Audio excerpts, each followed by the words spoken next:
Yes.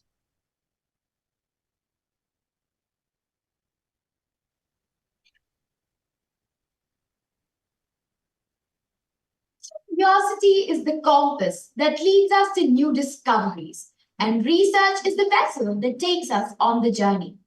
It's the fuel that powers the engines of innovation, propelling us beyond the boundaries of our comfort zones into the vast expanse of the unknown. Good morning, everyone. I am Maitri Shankar and my friend Nora Elizabeth Jacob, the curators of this symposium. Good morning, ladies and gentlemen, esteemed guests of the day, budding researchers, and viewers.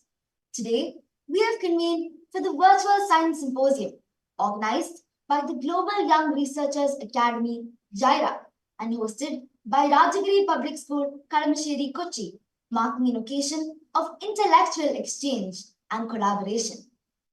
As we embark on today's meeting, let us invite the presence and blessings of the Almighty. I request the choir to lead us in prayer.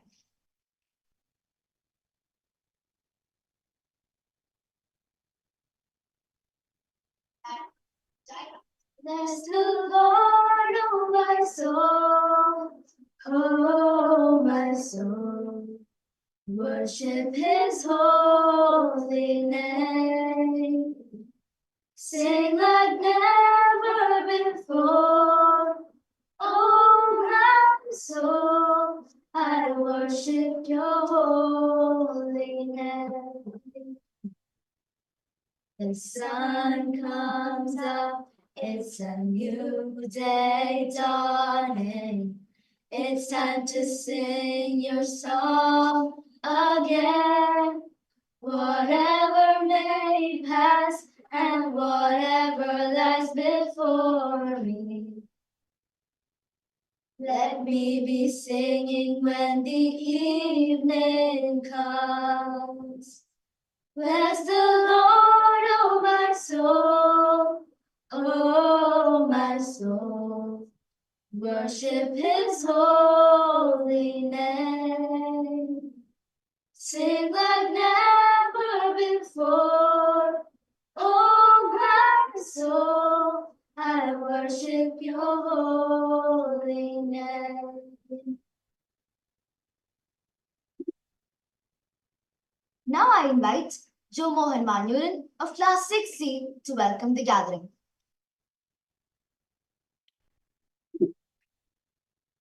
Good morning, ladies and gentlemen. It is with immense pleasure and honor that I extend a warm welcome to each one of you who have gathered here today for this auspicious occasion. We are privileged to have with us distinguished personalities who have dedicated their lives to the pursuit of knowledge and excellence. First and foremost, I would like to extend a heartfelt welcome to our esteemed chief guest, Dr. Vipindev Adat Vasudevan. Your presence here is truly inspiring, and we are grateful for the wisdom and insights you bring to this gathering. With great pleasure, I welcome Ms. Lakshmi KK, Principal of Vidyadhiraja High School and Junior College, Mumbai, to this gathering. She believes in changing traditional classrooms into 21st century classrooms by implementing learning skills, life skills, and literacy skills. It is indeed a privilege to have her leading our educational community. Furthermore, I extend a warm welcome to our chair, Ms. Anita Premnath, whose vision and dedication have propelled us towards greater heights of success and achievements. In addition, we are honored to have with us scientists from GYRA, including Dr. Finush Tangam, whose groundbreaking research and innovation continue to push the boundaries of scientific discovery. I would also like to extend a warm welcome to all the mentors, scholars, and members of GYRA whose collective efforts contribute to the advancement of knowledge and learning in our community. With utmost respect, I extend a heartfelt welcome to our director, Father Paulos Kidangan CMI, and the esteemed members of the school management, whose unwavering support and guidance steer us towards excellence. Joining us as well is our respected principal, Ms. Ruby Anthony, whose leadership and guidance have been instrumental in shaping the academic journey in our institution. We are privileged to have her amongst us. With great honor, I extend a heartfelt welcome to our beloved teachers of RAJAGIRI Public School, whose constant support and guidance are what we are made of today. It is with great pleasure and excitement I welcome my fellow GYRA friends to this gathering. Together, let us seize this opportunity to celebrate knowledge, innovation, and collaboration. Last but not least, I welcome our viewers to our virtual space of learning, inspiration, and entertainment. Thank you all for gracing us with your presence. Welcome once again. Thank you, Joe. With immense pleasure, let me invite our respected principal, Ms. Ruby Anthony, to deliver the presentation for GYRA.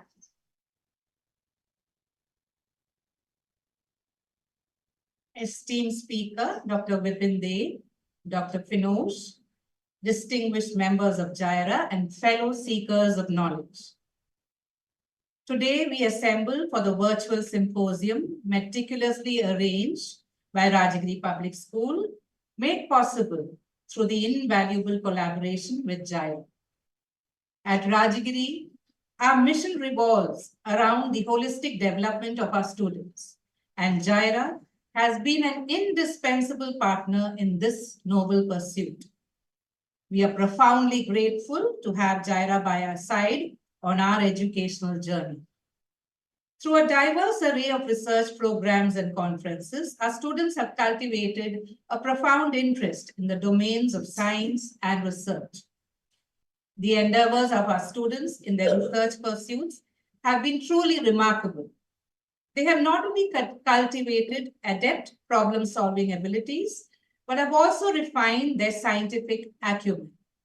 GYRA serves as an exceptional platform for our students to delve into the intricate realms of scientific exploration. We extend our heartfelt gratitude to the entire GYRA team for their unwavering support. Moreover, I extend my sincere appreciation to our dedicated teachers who tirelessly champion the advancement of our students' academic pursuits amidst their demanding schedules. As we embark on this virtual symposium, I extend my best wishes to the entire team for the seamless execution of this event, which promises to serve as a beacon of intellectual exchange and growth for all participants. May this symposium be an enlightening and enriching experience for all participants.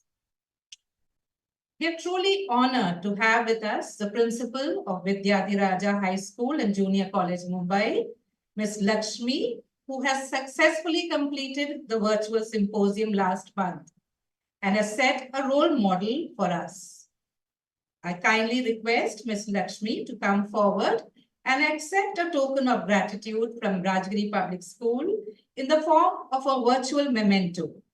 Much appreciation for your hard work and dedication, ma'am.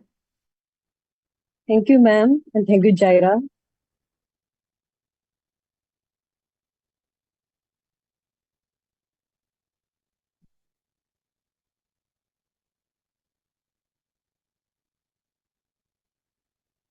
Thank you, ma'am.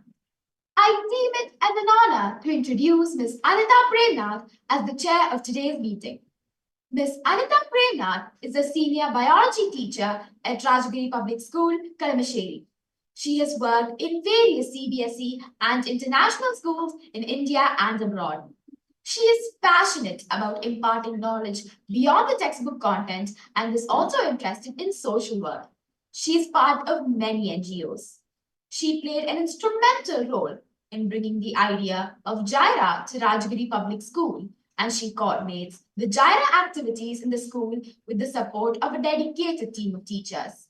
I now invite Ms. Anita to address the gathering. Thank you, Maithili. Research is to see what everybody else has seen and to think what nobody else has thought.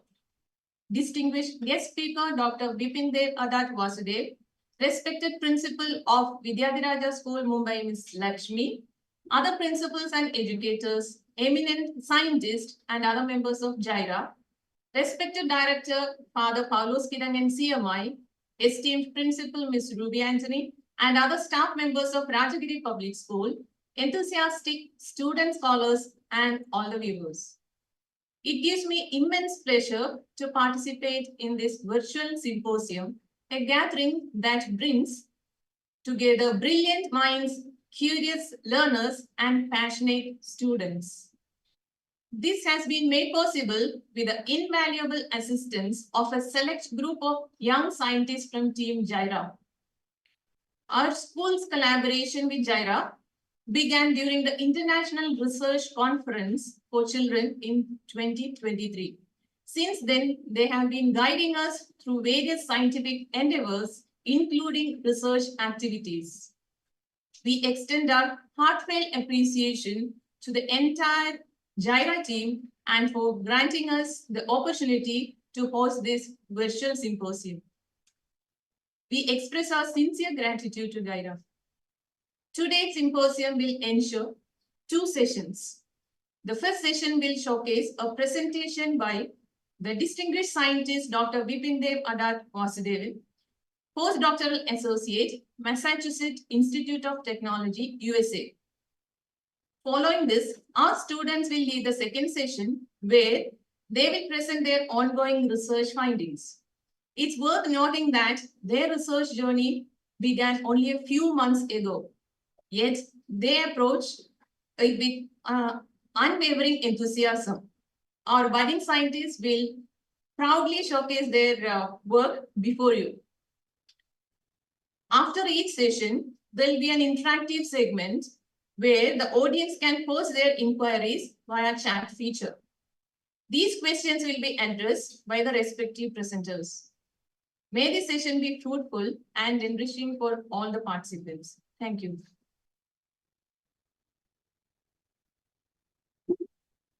Thank you, ma'am.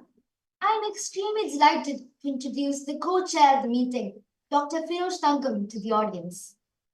Dr. Finosh G. Thankam is the Assistant Professor of Tissue Engineering and Regenerative Medicine, Department of Translational Research, Western University of Health Sciences, Pomona, United States. He holds a PhD in Biomaterial Sciences and completed a postdoctoral fellowship at Creighton University School of Medicine. His research contributions include 81 articles published in a range of international journals, accumulating a total of 1,134 citations. Dr. Finosh is a GYRA advisor of Rajagiri Public School, Kalamassery. It's my pride and privilege to invite Dr. Finosh to speak a few words. I request Dr. Finosh to share a few words with the audience. Thank you, Maithili, for this wonderful introduction. And also, I'd like to extend my heartfelt gratitude to Team Rajagiri for considering our request to host our second virtual symposium.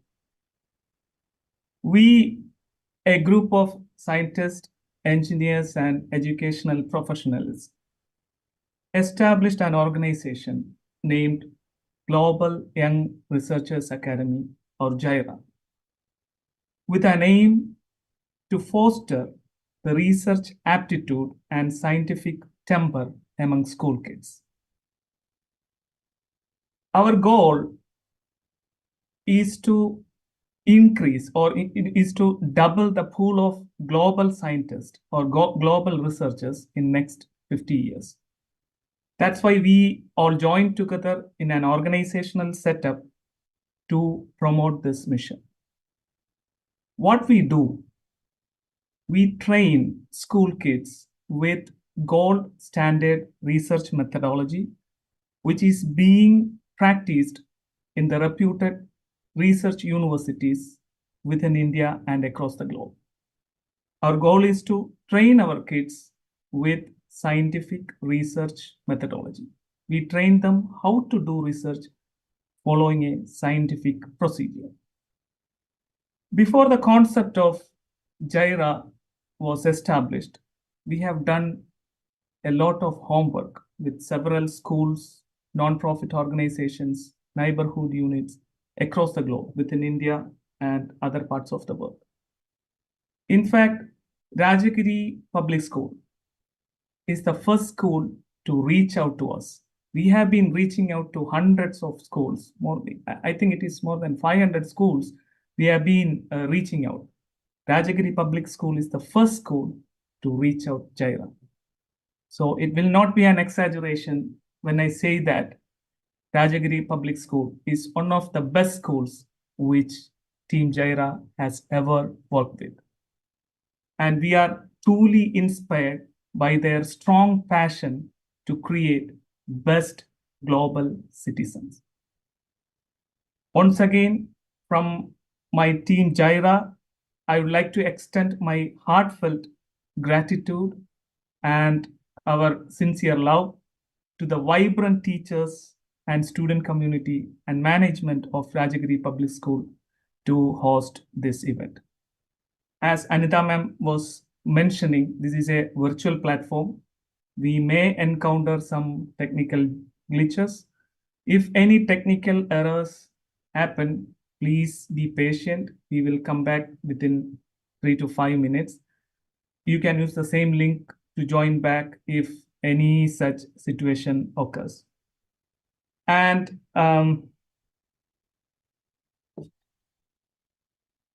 as Anita ma'am mentioned, if you have any questions, please post it in the YouTube chat.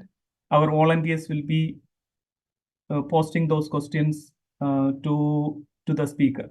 And also, there will be a follow-up session with the students. Please be aware that these students, they just begin their work. Don't expect a complete study with all the results and statistics. But this is a conceptual level phase which they are going to discuss with you. And with that, once again, welcome all, and thank you, Team Rajagiri, for making this wonderful event happening today. Back to MC. Thank you. You, sir. Neil Armstrong once said, "Research is creating new knowledge." To steer us through this expedition of scientific inquiry, we are privileged to be joined by distinguished guests today. Sir, we eagerly anticipate your insights. I request the chair to introduce the guest speaker of the day.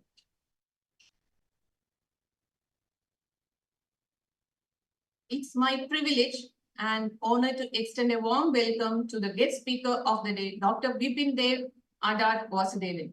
He will be gracing us with his profound insights on the topic Bits to Brilliance Next Generation Networks. Dr. Vipindev Vasudev currently serves as a postdoctoral associate at the prestigious Massachusetts Institute of Technology, affiliated with the esteemed Network Coding and Reliable Communications Group. His academic journey includes earning a BTech degree in Electronics and Communication Engineering from Mahatma Gandhi University, Kerala, India in 2014. Subsequently, he pursued an MTech degree in Computer Engineering, specializing in cybersecurity from the National Institute of Technology, Kurukshetra, India, graduating in 2017. Dr. Vasudevan further advanced his studies by obtaining a PhD degree in Information and Communication Technologies from the University of Vigo, Spain in 2022. During his academic and professional pursuits, Dr. Vasudevan has held notable positions, including a tenure as a Marie Curie Fellow at the Wireless Telecommunications Laboratory of the University of Patras, Greece. Additionally, he contributed as a research officer in the Commissioner for Higher Education Reforms established by the Kerala State Higher Education Council. Dr. Vasudevan's expertise encompasses a wide array of research interests with a primary focus on network coding, network security, 5G and beyond networks, and the Internet of Things. His dedication to advancing these fields underscores his commitment to academic excellence and innovation. We are fortunate to have Dr. Vipindev with us now. He belongs to Massachusetts Institute of Technology, better known as MIT, which is one of the most prestigious schools in the world, particularly for engineering and technology. Consistently ranked among the top universities globally, MIT has been acting as a epicenter of research, innovation, and academic excellence. It has produced 101 Nobel laureates, including 11 current faculty members. In today's session, Dr. Vipindev will be taking us through a comprehensive journey encompassing the history of cellular communication, recent advancements, and the promising realms of next-generation technologies. With immense anticipation and enthusiasm, I extend a heartfelt welcome to Dr. Vipindev Adat Vasudevan to this session. Sir, now the platform is yours. Thank you, Andana, for the wonderful introduction. It's a pleasure to be here. I'm very excited to talk to the next generation of scientists about the next generation of networks. So, as the title goes, Bits to Brilliance, the next generation networks. I'll be talking through the bits and pieces of our wireless communication networks and how it is being advanced, what are the new technologies. And I'll be particularly focusing on a technology that I'm primarily researching on called network coding. But we will have, I hope, we will have a lot of challenging questions or research topics that our new scientists and GYRA scholars can pursue further. So I hope everybody can see the screen. I'm just going to start. I know like all of us are now in a virtual medium, right? How is it possible for me to communicate from here in the US to all the people across the globe through a virtual platform? What makes this possible? Basically the internet. And you will be watching it from a variety of devices. Somebody will be watching it from laptops or desktops, but probably most of our students or most of our GYRA members will be watching it through a mobile phone. So you use the mobile phone for multi-purpose things, right? Like you do use it for taking photos or videos, probably to play games and watching YouTube, like what you're doing probably now, and to use it for communication with your friends, family, and everyone, using a ton of apps like WhatsApp or Instagram or anything. But what was actually the mobile phone or like any phone was introduced for? Phones were originally designed for calls, right? We still do the phone call, calling to your friend or family. And I'm not sure how many of you have seen a phone like this, which is connected through wires. I actually have one in my office. Like, if you can see, like this is a phone that I'm holding, which has all the receivers and everything, which is like a standard phone, telephone that we call. But from there, we have actually moved to our wireless world, which is the cell phone world. And you see this really white-headed man holding something which is very big. You don't think of a mobile phone as this big now when you talk about, right? You will be having a fancy device with touch screens and everything. But originally, when the mobile phone was first introduced, this was the size. So it was called cell phone. And this person in the photo is the inventor of mobile phone. His name is Martin Cooper. And he invented it in 1973. In fact, he made the first cell phone call in the New York City on April 3rd, 1973. That is now 51 years and 3 days before. So you see, like we have a evolution of last 50 years, which is probably a very short period in science, which brought us to from this large device to a very fancy device that we have at this point, which is not anymore used for just calls. It's a very multi-purpose device. I mentioned that we call it cell phone. You probably also call it cell phone or mobile phone. So why it is called cell phone? Because there is a cellular concept or a concept behind that working of the phone. Why? Because we use radio frequencies to communicate using cell phones or mobile phones. So what we have is like a radio signal being communicated from our phone to a tower. You may have seen like towers in your neighborhood, like large mobile towers. So this happens over wireless frequencies, but there is a challenge of a limited spectrum, a limited frequencies available for our mobile communication.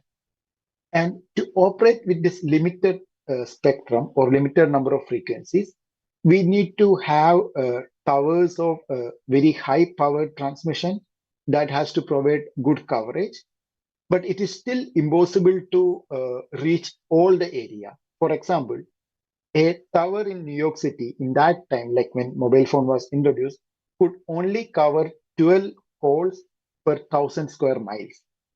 So that is not possible. Like we cannot use the same frequency to cover the whole world, right? Or we cannot use the same tower also.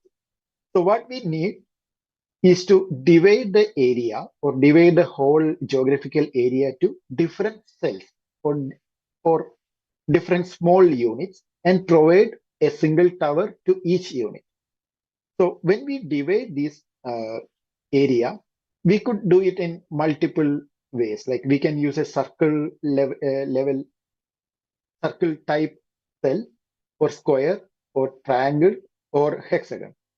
Probably we cannot use circles because you cannot make continuous circles without having overlapping. So we went for the other methods, other geographies, and it has been found by researchers. A lot of research went into this, and a hexagonal shape cell structure is the best for having minimum overlap and maximum coverage without having a lot of interference.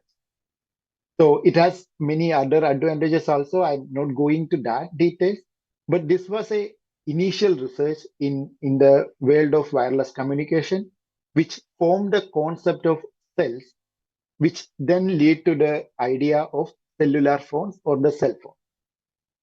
And let's see like how it works. So what we do generally to make a phone call, we take our mobile, type in the number, we send the call button, and then the radio frequencies will go to the nearest tower.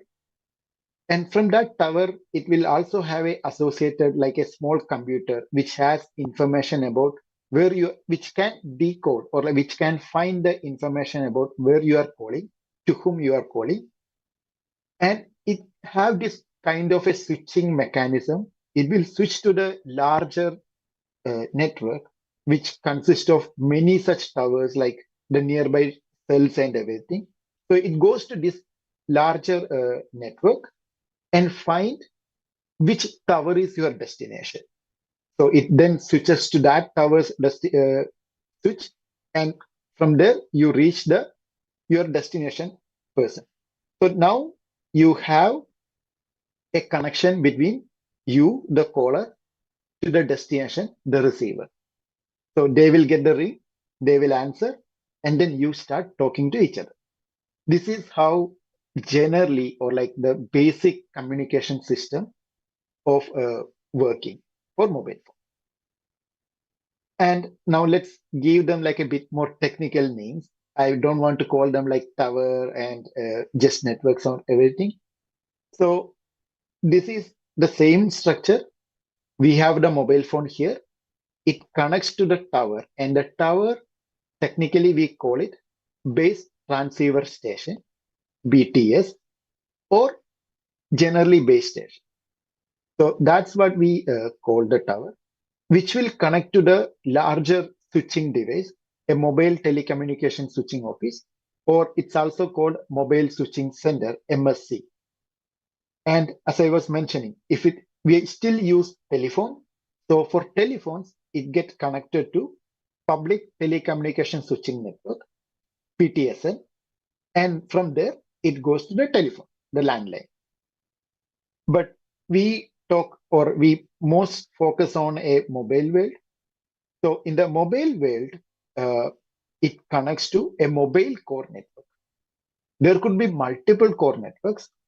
So to cover the whole world, we need multiple core networks. So you can think of this like the upper part of this is one core network and the lower part is like another core network.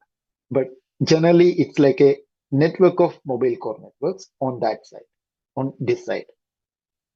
And but the communication system is still the same as we saw in the previous figure. Like mobile phone calls goes to BTS, goes to MSC, goes to the core network, get back to the MSC of destination, get back to the destination BTS, and to the destination phone.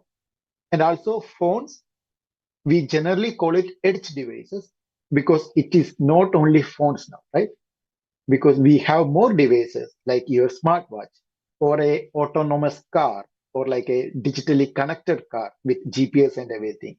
All these things can also connect to the base station. Probably at that time, we will change the name from base station to access point. I will talk to about that in a later slide when we talk more about like the future networks. But for now, let's assume they can also talk to base station.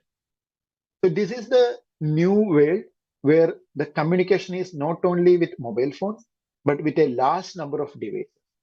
When everything gets connected to the internet, it is called the Internet of Things, a world of Internet of Things. That's where we live, right? IoT world.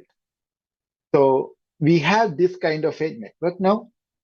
And this evolution from telephones or like the initial, that large cell phone, it happened over a large number of years, around 50 years, which can broadly be divided into different generations. So this generation, let's say like approximately each generation defines a period of 10 years. So our first generation, the first generation of wireless network was around 1980s to 1990, where we had only voice calls, no internet, no text messages or anything, just voice calls. And that was called Total Access Communication System, TACS, which also had only analog communication.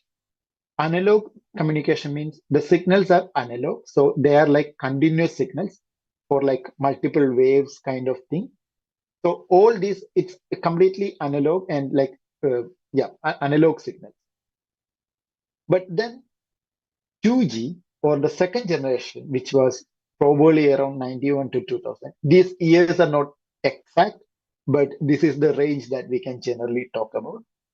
So in the second generation, we introduced digital telecommunication, where instead of analog signals, we started sending digital signals, more like zeros and ones or on-off symbols.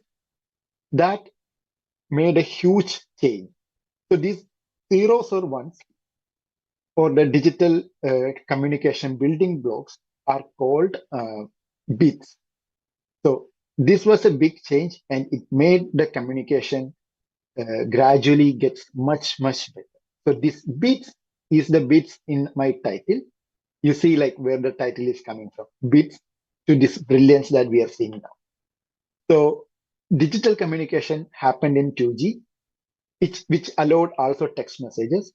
And this period of 2G, let's say till 2000, was of a lot of innovation. That's why we sometimes call there was a 2.5G, which provided higher bit rate, like higher amount of communication, which introduced multimedia messages.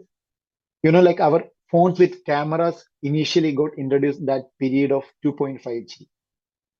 And then came 3G, the third generation, from let's say early 2000 to 2010, which also introduced new frequencies. Because by that time, we had more devices which could not be only provided access with the initial frequencies we consider. We will talk about frequencies in the next slide again. But in 3G, we introduced new frequencies. It also had the smartphones that we are currently using. It used new technologies like CDMA, UMTS, like CDMA stands for code division multiplexers. UMTS stands for Universal Mobile Telecommunication Systems. But these are more technical terms. I won't go details. But it also introduced the wireless internet. So it started the use of internet in your phones because its smartphones are available now. And 4G, which probably many of you are like very familiar with, it was a era of internet of application. It moved to more applications based on internet. It introduced new technologies like Wi-Fi, LTE. LTE stands for long-term evolution of networks.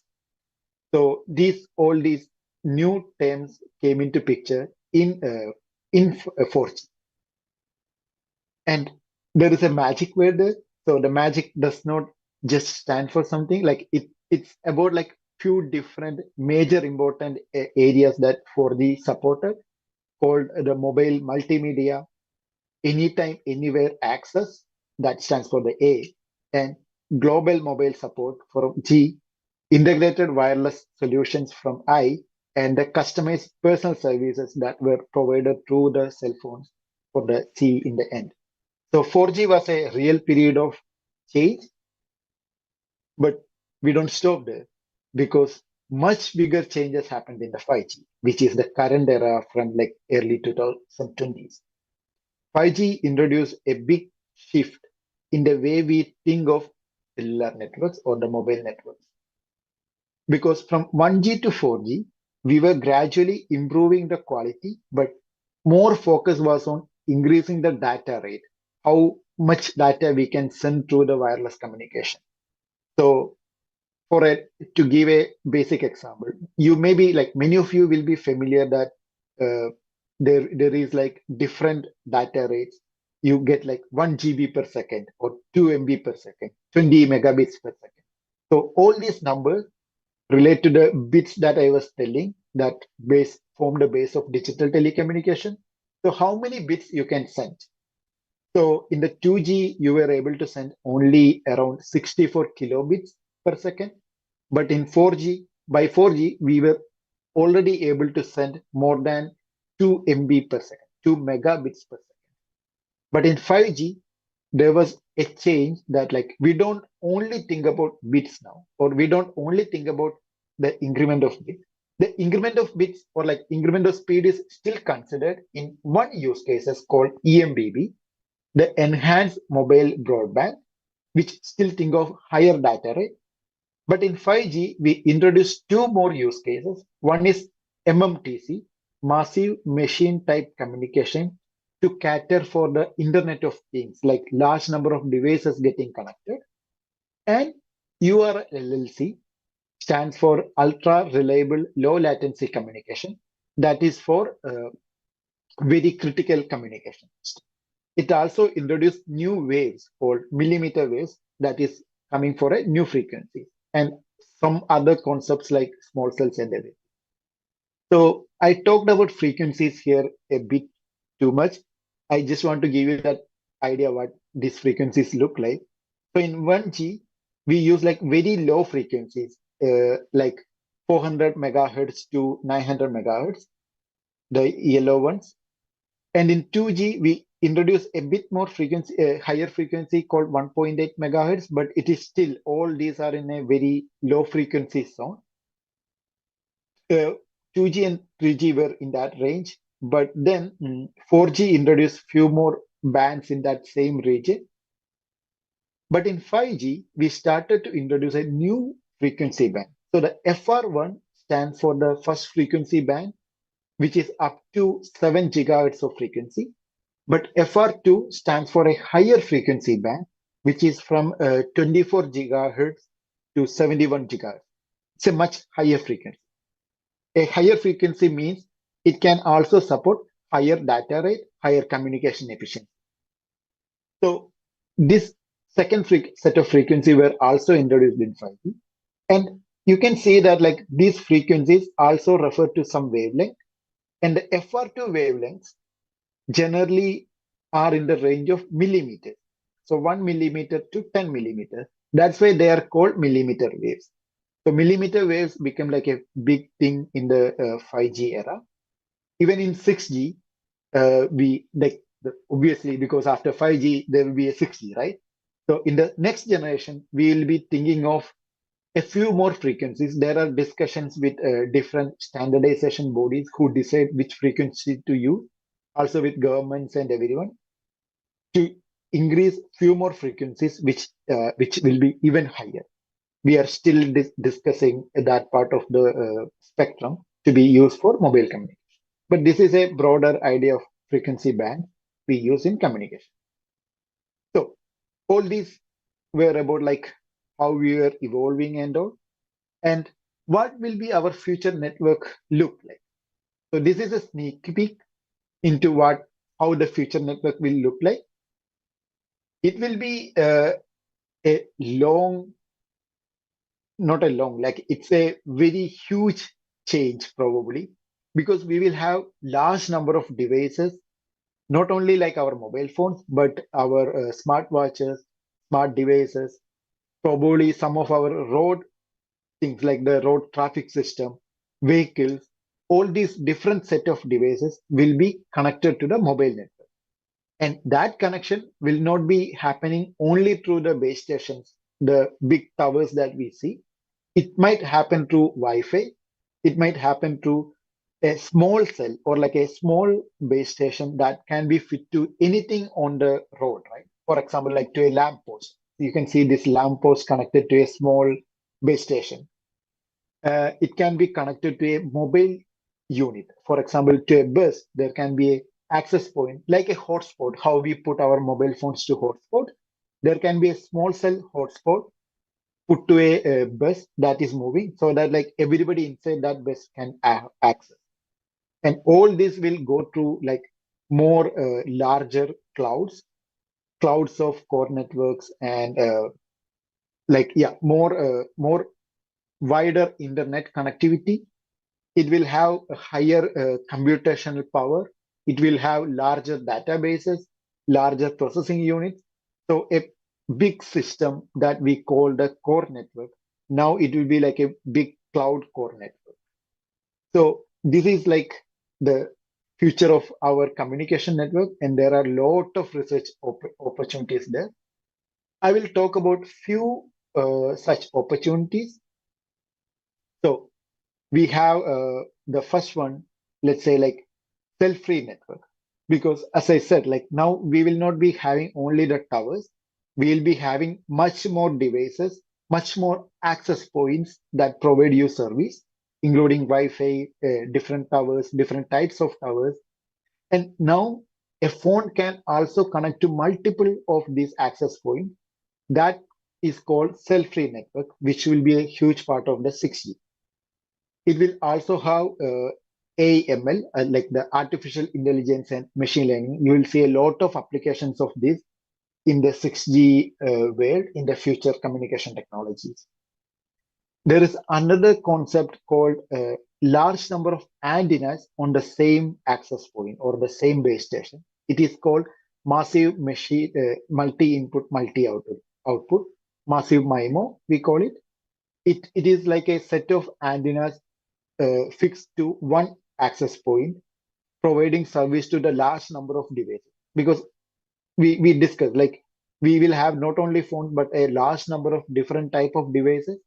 So massive MIMO will serve to that huge number of devices that we will have.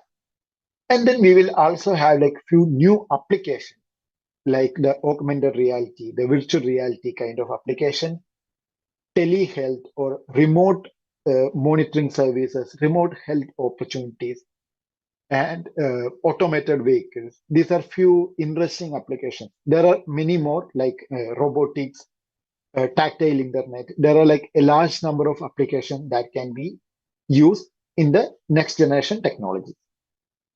But we always have few challenges. Like the first challenge is to have a low latency communication. I mentioned ultra reliable low latency communication as a use case in 5G, but we feel as researchers, we feel there is still a lot of work to do to achieve a ultra reliable low latency. So latency and reliability are major challenges or requirements that we look forward in the 6G networks. There is also still a crunch for the spectral efficiency, because the spectrum is always limited. We cannot simply expand. So we want to have like very efficient spectrum. we need to serve the massive network or massive number of devices. And we also need to address faster mobility or like moving devices. All these devices will be moving, connecting to multiple access points, multiple base stations. So we need to address that part. And there is also a consideration of security and privacy that is very important when we are in the mobile world, right? Okay, so there are a lot of different technologies to address all these problems. We will be focusing on a technology called network coding, that is my research topic, that address primarily the latency, reliability, and spectral efficiency part. It also have other benefits, but we'll focus on these three for the time constraint. Okay, so network coding. Coding here does not mean the programming or like writing programs in a coding language. Coding here stands for the method we use the bits or like the information data to make it more efficient, or how do we process that data to be very efficiently and reliably communicate. So traditionally, there are two types of coding called source coding and channel coding. Source coding stands for, it is for removing redundancy for spectral efficiency. How do we do that? Let's say I have to send like 10 A's to send from me to you. If I have to send all these 10 A's separately, I will need 10 slots. Let's say like I have to send 10 packets of information. But it is always redundant. It is always A. So instead of sending 10 A's, I can just say A and 10. So there are only 2 packets, and the receiver can understand, okay, it was 10 A's. So that we communicate our information, right? So what we did here was remove the redundancy for spectral efficiency, or like reducing the number of packets. But practically, our channel, the wireless communication media, also have losses or errors, which may create losses of information packets. So if I just send A and 10, if you didn't get the 10 part of it, or if you didn't get A, only got 10, you don't get the complete information. So to avoid this problem, we introduce some redundancy or repetition in the data. So I will send A10, A10 2 times. So by that two times or like the repetition, I expect at both packets or both A and 10 to be reliably communicated. So to introduce reliability, we need redundancy, which means more spectrum, but we want to reduce the spectrum to avoid redundancy. So these were like like 2 poles of the same thing. Network coding came as a solution which improves network reliability and efficiency together in a very smart way. I will still call it a smart way. I will explain it in a bit later. Before going there, I also want to mention about how delays happen and what is the issue of latency or delay in the network. So this selective automatic repeat request. Sorry, it was automatic repair request for the second part. I made a mistake in my slide. Sorry for that. But it's selective repeat automatic repair request. It's a method for communication. In this method, let's see, like we had 5 packets or 5 portions of information to send. So the first one went through, second one went through, the third one didn't go through, and the 5th one didn't go through. As a receiver, what it does is it sends an acknowledgement, or like we call it a negative acknowledgement, because it says, okay, I didn't get 3 and I didn't get 5. Now, as the sender, the base station, what it does is it will send the 3 again, and then when it got the knack for 5, it will send 5 again. 5 again got lost. As the receiver, I will again say, I didn't get 5 yet. Another knack goes, and now 5 is sent again. So 5 received at this point. So see, like our communication should have technically ended here, but because of the losses, it went till here. So it took much more time. So this technology creates a lot of delay in communication. This is also one thing we will address through the network coding policy. So in network coding, we actually address this throughput versus latency trade-off using the idea. Okay, now let's go to what is the idea. So in a traditional network, what we do is we have these 5 different packets as the 1 to 5 there. We'll be sending each of them, and we need all the ones to receive all these pieces so that like we got like the complete information. If you miss one packet, it cannot be substituted by any of the other packets. So when you miss this one, the second one, you cannot substitute by sending like the first one or the third one again, right? You need that exact one. That is why we need to know an acknowledgement, which one got lost. Okay, I lost the third one. So, or I lost the second one in this case. So that's why the acknowledgement has to be gone through and send the packet again. And we need to send the exact. But in network coding, it's a bit different. So we call it the method called random linear network coding, which is one of the most useful methods of network coding. So in this RLNC approach, instead of sending the same packet as it is, we create different combinations, different mixtures of these packets. And now we send combinations of these packets. So what happens? Now, any of these combination is enough. You don't need to worry about which packet you received or which packet you didn't receive. It's all about getting combination. So to have a bit of theory there is a mathematical concept called if you have n linearly independent equations with n unknowns, you will be able to solve these n equations to get the n unknowns. So this is the part of linear algebra that we generally use, and this is the math behind this. So for you, it's very simple. If you know 2 numbers, m1 plus m2 is 8, and m1 minus m2 is 4, you know what are the numbers. So because you can like add them or subtract them, like 2 equations, 2 unknown, you can solve them. If you don't know at this point, you will learn that in a few years in your school. So that is it's a very basic mathematical concept that we use in RLNC. So let's see how it be used in the practical network. So we saw this SRARQ before, but now in network coding, what happens is you send all the 5, but you can create any number of such combinations in advance and send them. So A is a combination of all these 5 packets. And once you send A, and then it also send B, another combination of the 5 packets. By receiving now like 1, 2, 4, and A and B, you have 5 equations with 5 unknowns, and you can solve them. This process is called the decoding in network coding. And by decoding that, you actually communicated all your information within this many slots.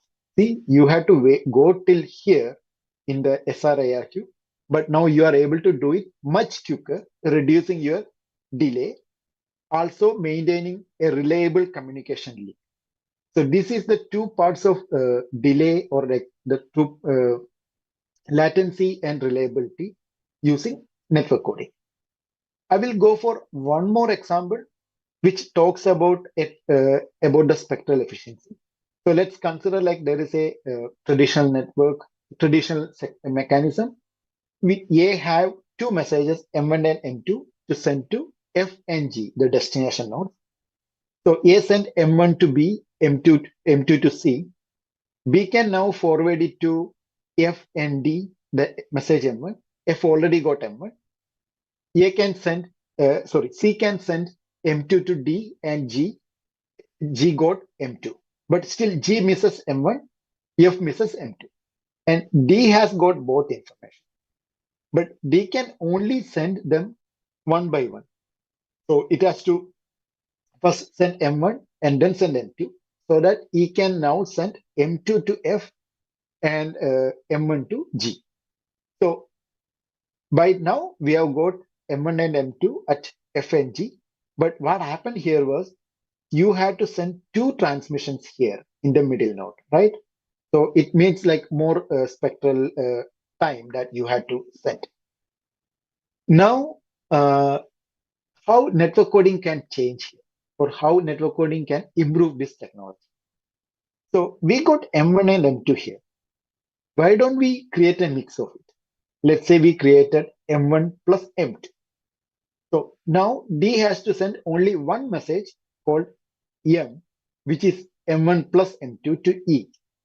And E can forward this M to F and G. Now F has already M1. It has already got M, which is M1 plus M2. So you know M1 plus M2 and you know M1. So you can easily subtract M1 from M and get M2. Similarly here, you got M1 plus M2 and M2 already. So you can subtract M minus M2, which will give you M1. So we reduce the number of packets need to be sent in that one link, where we had a spectral efficiency issue that you had to send two packets. Now we need to send only one packet. This is how network coding introduced the spectral efficiency part. There are more technologies, more advanced ways of doing it, but this is the basic of all the technology, all the improvements that network coding can provide. So considering network coding as an enabler for reliability, we saw how we can have this any number of combinations that provide reliability with also low latency, and it also provide bandwidth efficiency from the last example, right? It does not stop here. Network coding can also use for security purposes. It can also use for energy efficiency purposes. So these are different applications of this technology, which will be very, I hope it will be very crucial in the next generation of network, because we have a lot of research going on this direction. We have a lot of this discussion with big telecommunication companies like Nokia, Ericsson, and all to include these technologies in their devices. So as a summary, we talked about the history of mobile communication. We talked about the cellular structure, cellular concept, how it works, and the evolution till now, till the 5G era. And then we took this small look into the future networks, the technologies that will be crucial. These were not only the technologies, but this will be surely be important in the 6G world. Some of the challenges that as a future researcher, you can also look into some of these challenges in the next few years. And network coding, the idea or the one of the technologies that will be playing a significant role in the future networks. I hope I made I did provide you some new knowledge and some topics you can think about for your future research. I'm extremely thankful to GYRA for this opportunity and to Rajagiri Public School for hosting our virtual symposium. I just want to mention about IRCC, the conference that is coming for the children. I hope to see many of you there. It will be a wonderful opportunity, and a high five to STEM for Girls, another partner in GYRA's activities. Thank you everyone for your patience and the time for me. I'm open to any questions. Thank you, sir. Now this floor is open for interaction between the researchers and the guests of the day. Your active participation is not only encouraged, but also crucial in making this interaction truly meaningful. Sir, I have a question for you. What is the possibility of interference of signals within and among the networks? Yes, that's a wonderful question, ma'am. Thank you for that. I could not include all the details in the presentation. That's why I skipped that. So if I quickly go back to a slide there about the cell structure, we had considered that fact of the potential of, sorry, I will probably get it quickly here. Yeah. Okay. So we had considered the idea of reusing the frequencies, because let's say like we had this cell structure like this, and we use one frequency here. We cannot use that frequency on any of these adjacent cells. But what happens is you can use that on a cell that is potentially here, so that there is no interference because there is enough distance to not have interference. So this is a concept called cell frequency reuse, which is well used in networks. So this is how the cellular networks having this cell structure also enable you to reuse the frequency, avoiding interference. So basically the idea is you don't use the same frequency in the neighborhood cells. You can use it in a further cells. So the frequency that you are using in the geographical location of Rajagiri school cannot be used in the next place, but it can be used very easily in US where I am sitting. I hope it was clear. Okay, thank you, sir, for the wonderful answer.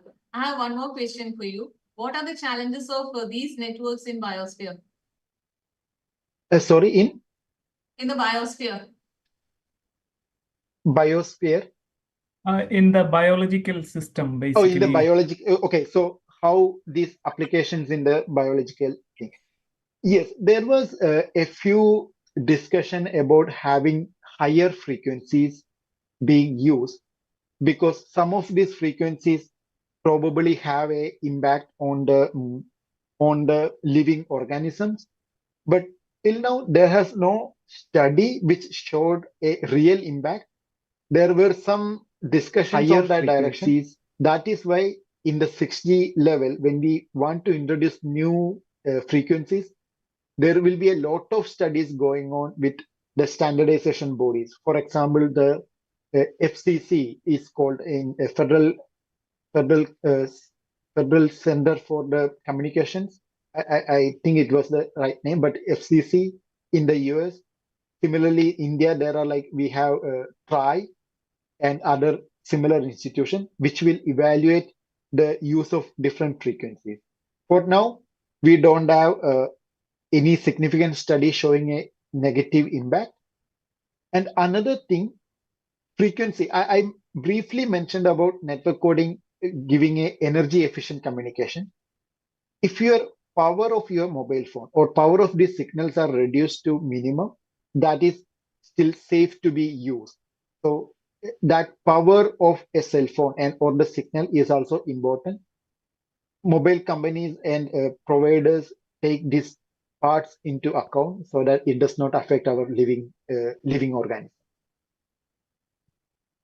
Okay, thank you, sir, for the answer. Yeah, thank you, Dr. Vipin, for this wonderful session. In connection with Anita ma'am's question, there is a question in the WhatsApp group where they are asking, you mentioned spatial efficiency is increasing considerably because you need to strengthen the network. So how is it impacting the environment? Yes. So again, it's mainly about which level of frequencies we use. One problem that even as a researcher in this domain, I also acknowledge is we started to have a large number of radio frequencies around us, which is probably having also going for like the previous question about interference. This may not be always very well taken. So the way we are trying to do this, these higher frequencies, for example, millimeter waves or the frequencies that will be used in this range have a very short span. So it can travel only to a very small area. and it has like impact of many environmental factors also. For example, a raindrop comes in this range of size, which will actually create a issue for this frequency to go. So applications of millimeter waves is still a big research area. There are a lot of challenges to cover there. So it's a two-way part. Some of these frequencies may not be useful in a environment where we have like lot of interference or like lot of trees or everything. On the other hand, we have no other option if we want to serve for the whole devices. So it's a two-sided problem. All the researchers are still trying to find a solution. Primarily, the research directions are how to efficiently use. That's why the spectral efficiency become a very important thing. How to make sure you use the bandwidth to the best, so that like you are not overdoing it. So that's a research question, but like, yeah, this is the direction that we are exploring. Yeah, That's wonderful, because for a future researchers, this will be something they will research in the next yes, years also. in connection with that, in environment, many organisms, especially insects, for example, honeybee, they use these type of, radio frequencies to communicate. Yeah. So whether these type of so-called artificial networks, they can influence their lifestyle or routine activities, right? Yes. Yes. So this is also a concern, because we consider these spectrums primarily because of that, and the studies or like the regulatory organization look for those kind of part also. For example, the reason we started with a low frequency was this was the frequency range where those kind of like any other communications were not happening, or any living organisms may not be using those frequencies for their communication. So we had that kind of studies previously as well. And when we approved FR2, it was also studied that this may not impact the living organism as well. The red ones, the 60 ones, we are still investigating whether there will be having like any of the like living organisms may be affected or like using this. It was also studied, and honestly, many of these frequencies are not used for mobile to tower communication, or like in the base level that we use. Some of these frequencies will be used only to communicate between base station to base station, which will be on a very high level, from like a different height from our normal heights, so that it may not have impact on the other such living organisms. And some of them will be used only for space communication. So yeah, these things are taken care by the regulatory bodies, so that like it has minimal impact on living organisms. Okay, there is a question from YouTube. There were studies indicating that it is best to reduce the continuous use of cell phones. I think that's a very potential question. How does the move into higher and higher frequencies, example, going to 71 gigahertz, affect or influence this? Yeah. Yes, the continuous frequency, continuous exposure to, probably Finosh, like you will know much better on that. Like continuous radio frequency impact is like not good for any living bodies. So it's true, we try to avoid the frequencies as to the best, and going to higher frequencies, this is also a concern. That's why I was saying some of these high frequencies, for example, for mobile communication, till now we are only using the FR1 band. FR2 bands are used for device to device communication, which you probably don't keep to yourself. For example, base station to base station, tower to tower communication, or from an access point on a lamp post to the virtual cloud, or like the mobile cloud. So we try to, as far as I know, we still don't have antennas in mobile phone which will operate on these frequencies. Probably it will come, but if it comes, it should come with like this kind of consideration and providing particular values of how much exposure you can have, and should you use that as a mobile phone, or should it be only in the, for example, in your car, which you probably don't sit continuously for the whole day, but mobile phone you keep to your heart almost every time you go around. So yeah, we need to have those considerations. Yes, to add with your comments, basically, in my understanding, we all are evolving. Even if we are, as a humans, as a biological system, we are encountering these frequencies on day-to-day life. Our system is evolving to adapt with that. But still, we need to consider to what extent we can provide maximum efficiency along with considering the health and environmental aspects. I think this is a wonderful question, and further research is significantly needed to address those things. Thank you. And there is one more question from YouTube. Someone is asking, what is the role of SIM card in our mobile? Yes. So when I was talking about like this part, this initiation, or like the SIM card is like our identity card for our mobile. So the SIM card has some bit that provide its identification. So that is used for you to register to a base station. So for example, like I am coming now from US to India. I land in Kochi. I own my phone. It initially sends some information. The SIM card will try to, the phone will send a radio frequency to the nearest base station, which has the information about my SIM card. So this person with this mobile number has reached in your area. And then the base station need to verify, okay, is it really me or is it someone else? So this authentication is also taken care with the SIM card.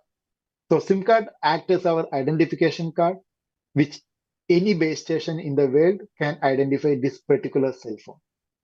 Not cell phone, like that number. And in that connection, there is also something called IMSI number for a mobile phone, which acts as the identification for that particular device. So you can change the SIM card, but your phone also have some kind of identification called IMSI number, which we use generally if somebody loses your phone, like you miss your mobile phone. If you have to file a complaint, you have to put that IMSI number, which will be used to track if somebody else is using your phone. So these two are like the identification for your phone. Okay. We have time for only one question. There is a question. There are a couple of questions in the GYRA WhatsApp group. I would combine those two. Okay. How is the quality check for these information is ensured? And is there any possibility of losing data? And also there is another question whether these data can be tapped by a third party. So for example, Okay. probably the question is if we are doing a conversation, if somebody can record it or not. Yeah. So yeah, all three are like very major concerns. So the thinking about like the quality assurance, it goes mostly with these two parts, latency and reliability, because we need to have a reliable communication. So if there is any error in, let's say that there are noise or like errors in the channel or the wireless media, it need to be solved by using the coding mechanism I was talking about, either network coding or channel coding, any of the coding mechanism. And the measures are how reliably you communicate. So every mobile company or mobile service provider has their standard license agreement, SLAs, standard license agreements, which says that, okay, we make sure we always give you 99.99999% reliable communication within a time period of, let's say, 10 milliseconds, that your communication will go from your mobile phone uh, to your tower or to your destination, depending on like their service setup. So these things are defined by mainly latency and reliability, and there are very efficient quality of service checks which make sure of doing that. Tapping becomes the other issue in this area, the security and privacy. Most of our wireless communication, so SIM card is again a key part there, because SIM card is the one, the authentication or like your identity. So in the SIM card, there is also cryptographic mechanisms which ensures that any data going outside from your mobile phone is encrypted or like it's secured, so that nobody else can directly tap in and listen to your thing. But still, there are some clever ways of attacking. I would say like there can be some leakage. I mean, leaking information through using different scenarios. But when it is encrypted communication, generally it's very, very hard to do that unless you have a massive network making this attack, which sometimes happen, but it is very rare in mobile communication. Thank you, Dr. Vipin. Actually, this is the time to wind up. Before we wind up, you are at the paradise of a scientist, where any scientist can dream of, MIT, the mighty MIT. So before we wind up, if you can give a few words, how to get into that MIT level research and education. And you are from Kerala, you did your master's from MG University. From there, if you are able to reach out over there, what message and what path do they need to take to get into the prestigious university which hosts more than 100 Nobel laureates? Yeah. Okay. That's a important question, and I will start with like I studied in a normal Malayalam medium school in Kerala, a aided school, which is now actually it's a GYRA school. Like we have a GYRA unit going on there, KVUPS Kakadipuram. So yeah, I studied from like that normal schools, normal college. I was not one of the top students in my college or anything. What MIT, I think any research institute look for is your passion for the domain and your aptitude to do research. So I got that kind of a aptitude when I was doing my master's. I realized that, okay, I need to do a PhD and go ahead in this path. And then I started planning. I would say I started planning very late for MIT, or like I never dreamed of MIT at that time. So I started planning my career in research during my master's, which was very late. I'm that's why I'm very excited with this next generation of scientists who are like in school time. They are thinking of research. They are getting the idea of research, having this methodology known to them, and if they have that passion in doing research, they can surely make it to MIT for a graduate studies or like undergrad studies itself. Because what they look here is primarily your aptitude in research and your scholarly knowledge or your marks or grades, but they also look for your aptitude. I think like that's the main part they look for. And they also look for a very it's not a one-dimensional thing. So MIT's admission process consider a very multi-dimensional thing, considering that like you should also have extracurricular activities. You should be able to talk about your work. You should be able to get involved in a team of working professionals, or like any levels of teams. You need to have a very friendly team environment, collaborative environment. So all these things are taken into account for admission at MIT. That's something which I felt. Sometimes you feel like, oh, I still wonder like how I got it, but like seeing my progress and like now looking back, I feel this aptitude to do research and that motivation. Okay, I may fail, but I will go again. That attitude is very important in reaching any good institution. Yeah, I hope like many of these our GYRA scholars will be able to easily make it to MIT, because yeah, they're doing much better work than I have done in my bachelor's time, probably at the fifth standard or seventh standard time, right? So yeah, I wish all the best to them. Yeah, thank you. Thank you, Yeah. Dr. Vipin, for those wonderful insights. I'm sure there will be hundreds of MITians will be evolving through GYRA. Thank you again, and all the best for your ongoing and future research. Back to Maithili. Thank you, sir, for your patience, and thank you, dear scholars, for your active participation. Now, I would like to invite the chair to felicitate our chief guests.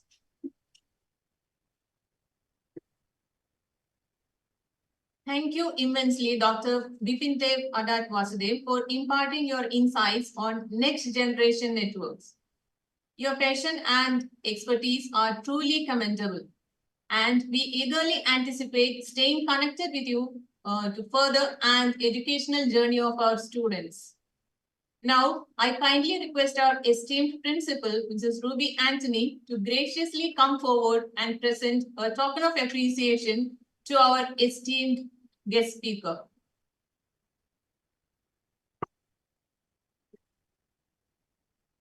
Thank you, Dr. Vipindev Vasudevan, for your valuable insights into next generation networks. Thank you indeed. Thank you, ma'am.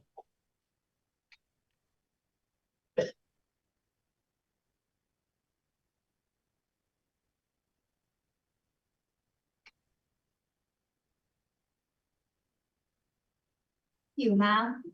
Now, I cordially invite Dr. Priya Rajesh to present the GYRA units of Rajagiri Public School, Kalamassery, and to give a short overview on their presentations.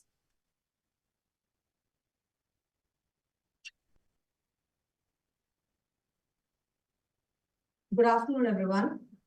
What we need in our future generation is the scientific approach, the search for truth and new knowledge, the refusal to accept anything without testing and trial.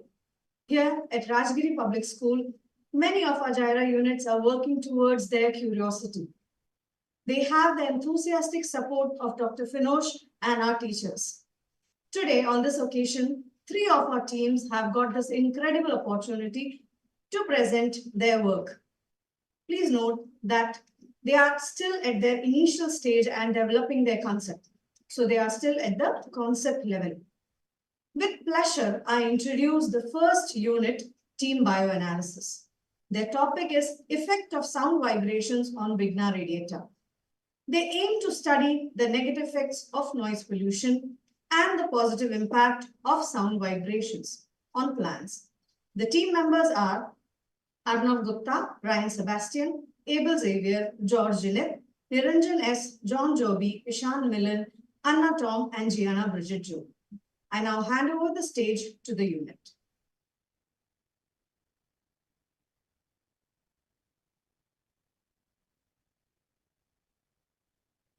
Good morning, one and good afternoon, one and all. My name is Ryan Sebastian, and our research topic is effect of sound vibrations on Vigna radiata, which is generally known as green gram. With increased population, noise pollution is also increasing, which affects both flora and fauna. What exactly is noise pollution? Noise pollution is any unwanted or disturbing sound which affects the health and well-being of humans and other organisms. Some sources of noise pollution include industrial noise, traffic noise, loudspeakers, crackers, explosions, and electrical generators. On the basis of some research, we found that noise pollution affects seedling recruitment and seed dispersion, as there were fewer plants in noise pollution affected areas than in quiet areas. Therefore, it is important to study noise pollution and its effect on plants. Sound is a type of energy made by vibrations. When sound waves move through a medium, then it vibrates its particles. Sound waves are of three types: infrasonic, audible, and ultrasonic frequencies. Infrasonic and ultrasonic waves are inaudible to humans. Audible sound waves range from 20 Hz to 20,000 Hz. When sound waves move through a plant or seed, then particles present in it will be dispersed rightwards and leftwards. Molecules in the cell membrane move in the same direction as the sound wave is moving. Just like humans, plants can also hear sound. They produce sounds at very low frequencies in response to various situations. For example, when plants hear the sound of pollinators, they respond by sweeping nectar, and when they hear the chewing sound of caterpillars, they respond by setting up the appropriate defense. Sound vibration is one of the natural stimuli triggering physiological change in plants. If the sound vibrations are favorable and are at an appropriate frequency, then it stimulates the plant growth. But if they are not at an appropriate frequency, then it can have disastrous effects in the plant's behavior and structure. Now, let's have a look at the beneficial effect of sound vibrations on plants. Plants absorb specific sound frequencies and change the cell center of the plant, which increases its growth and development qualitatively and quantitatively. Sound vibrations make the cell membranes more elastic and flexible, thus increasing the plant's tolerance to drought and makes them more immune to pathogens.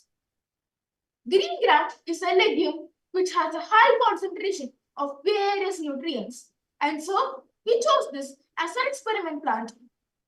As its growth cycle is short, we can conduct more repetitive experiments and get more accurate results. Now, I would like to invite Abel to continue the presentation.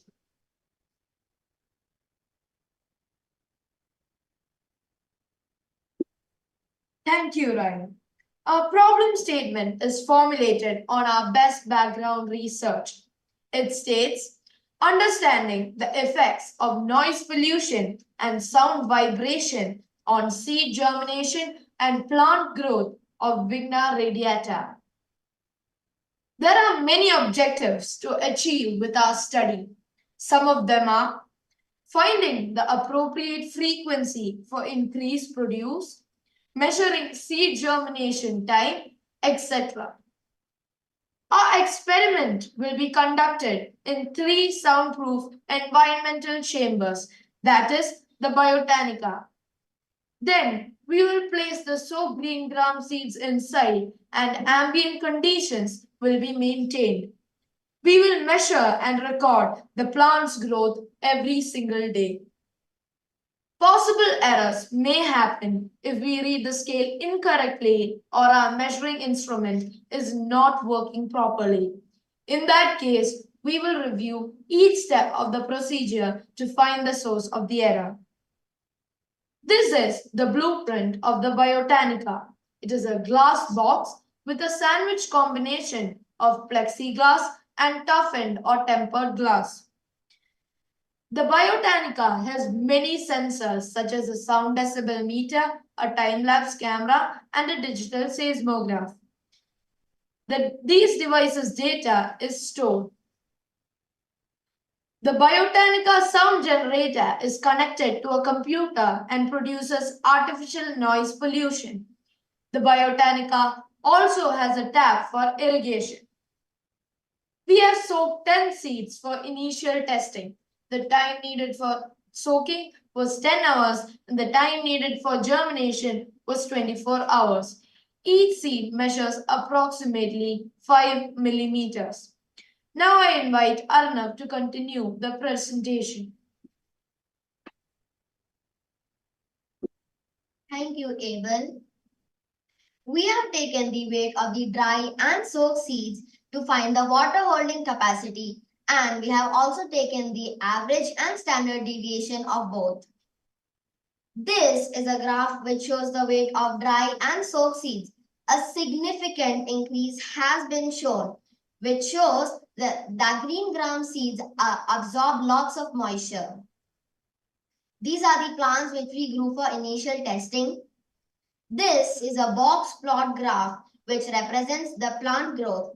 The plant height showed significant increase till day 3, after which significant increase was not observed and there was a steady growth rate. Noise pollution has a disastrous effect on plants, but sound vibrations at appropriate frequencies can stimulate plant growth.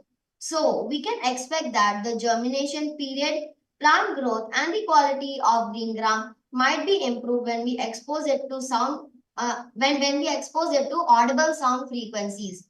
But random noise and loud noise can cause harmful effect on plants.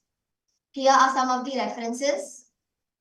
We thank Team GYRA for the guidance and support. We thank Dr. Priya Rajesh for devoting in our project and helping us. And last but not the least, we acknowledge the director, principal, teachers, and the management of Rajagiri Public School for providing the facilities to conduct our research. Thank you.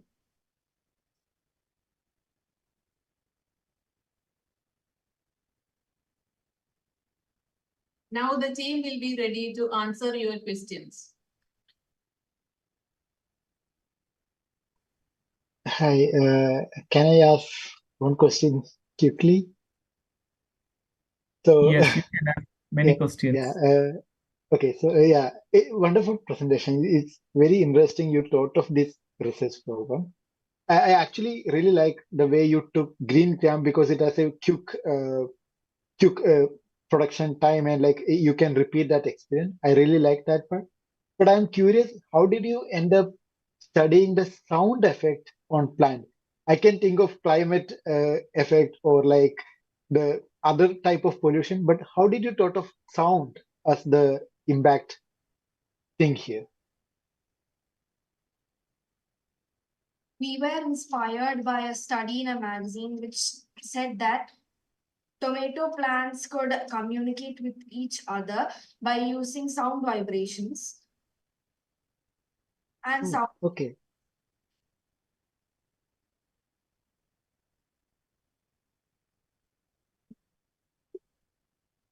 Sorry, I think like so that was the study which inspired you to study it further, right? Yeah, nice, very nice. Like, keep reading, keep doing good work. Dr. Vipin, do you have any further questions? Otherwise, we can Yes, move probably one more. Then, if I have a yeah, chance, please like, go ahead. one more question, more about like the approach you are following. What do you think? So you have studied this growth and everything. Did you or do you think of any particular frequency that will be good for this or bad for this? And how those frequencies come into like our daily life?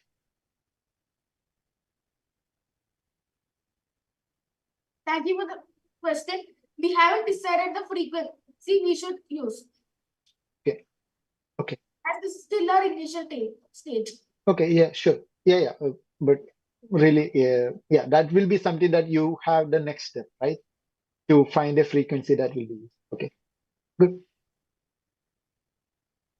Okay. Can I move to questions from the WhatsApp group? Okay. There is a question. Why did you choose green gram? Because there are several other plants may be available. Why did you choose green gram? So green gram has a short growth cycle, so we can conduct more repetitive experiments, and it is also used as a model plant worldwide.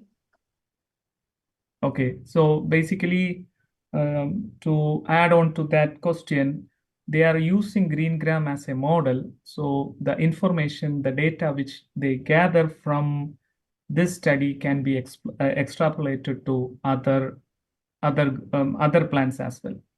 There is one more question. This is the last question you have. how how you are trying to address the noise pollution with this study?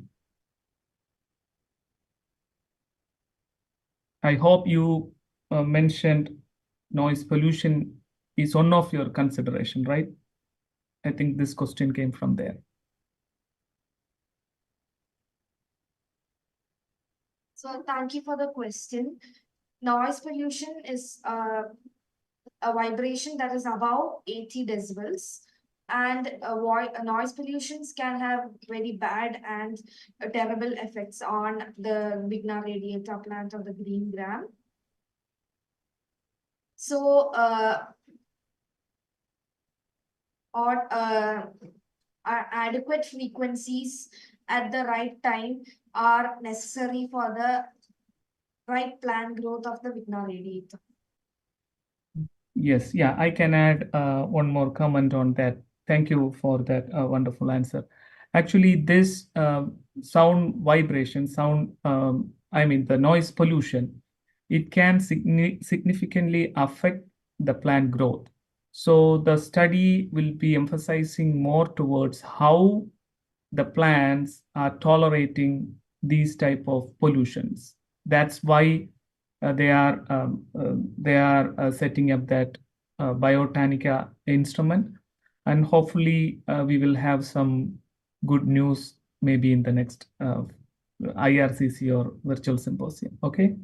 Thank you for this wonderful presentation, and all the best for your future studies. Great. Thank you, sir. sir. Thank you, sir.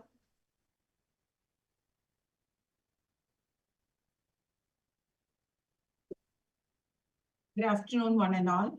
I am Vinnie Thomas, faculty of RAJAGIRI Public School. Now, our team has 6 members and us. The definition for happiness varies from person to person. Now, these children of our team have started their studies for the past few months, and then finally, they have decided to focus more on happiness among school children. Now, I'll invite our team for their presentation. Over to Hannah. Thank you, Vinny, miss. Good morning, everyone. I'm Hannah Teresa. I will be starting off with our presentation, Assessment Happiness Level Among School Children. Our members are Mila Heavens, Anna Maria, Hannah Teresa, Aradhya Anup, Iva Maria, and Nila Maria. Happiness. Happiness can be experienced in response to a variety of positive events or stimuli, such as achieving a goal, spending time with loved ones, or engaging in activities that bring pleasure. The World Happiness Report found that Finland is the happiest country in the world, which is followed by Denmark, Iceland, the second and third place. The Global Happiness Survey 2022 found that across 30 countries, 67% of the population report being happy. It is also found that people are at their happiest at the age of 70. A study conducted by Paul Zak found that dogs give their owners 57.2% oxytocin boost. Now let us see some hormones that affect happiness. Dopamine. Dopamine is a hormone. Dopamine is also known as the feel-good hormone. It gives you a sense of pleasure. Serotonin. Serotonin in your brain regulates your mood. Low levels of serotonin results in depression. This is a problem statement. These are some possible factors that affect happiness. Age. Different age groups have different life situations, and changing hormones could also affect their happiness. Occupation. Stress levels of different jobs are different, and salary difference could also affect their happiness. Family. Family will support you when you're facing problems, but family arguments will also cause unhappiness. Pets. We have often heard that living with pets makes us happier, and pets also help in managing stress and loneliness. This is a problem statement. Understanding the factors that determine the declared level of happiness among school children. Now I invite Anna Maria to continue with the presentation. Thank you, Hannah, for inviting me. These are our objectives. We aim to find the factors that affect happiness in school children. Also, find the cause of stress in children and their unhappiness in their social, family, and school life. Let us see the approaches that we will take. Firstly, we made a questionnaire that focused on the school life, family life, and social life of children at age 10 to 15 years. Then we will collect data from the participants using the questionnaire we identified. Then we will compile the data and claim the insight. We conducted a pilot survey to help us formulate our objectives. We surveyed 60 people by sending them a questionnaire and asking them about their happiness. Then we collected their answers and compiled them. Let us see some of the questions we asked in the pilot study. How old they were if they had a pet, how many people they lived with, their occupation, and how happy they were on a scale of 1 to 10. These are the results of our pilot study. We had asked people to rate their happiness level on a scale of 1 to 10. Their responses are shown in the pie chart. Majority of the people rated 8. According to the pilot survey, based on age, happiness could be summarized as given below. Old age people are happiest, followed by middle-aged, children, and lastly youth. I invite Eva Maria to continue. Thank you, Anna. As per the results of the pilot survey based on pets, people with dogs are the happiest, followed by people with no pets, fish, and then rabbits. Based on family members, in the initial survey, people living alone were happier than ones in joint families. For our hypothesis, we expect the stress levels in children to be increasing, children being happier when there are more people around them, and them having more self-esteem when happy. We plan on making 3 other questionnaires for further studies based on the school life, family life, and social life of the children. These are some of our references. Lastly, we wish to wholeheartedly thank GYRA, our coaches, and RAJAGIRI Public School for giving us this wonderful opportunity. Our parents and family members who supported us every step of the way. Last but not the least, all the participants of our study. This would not be possible without you. Thank you.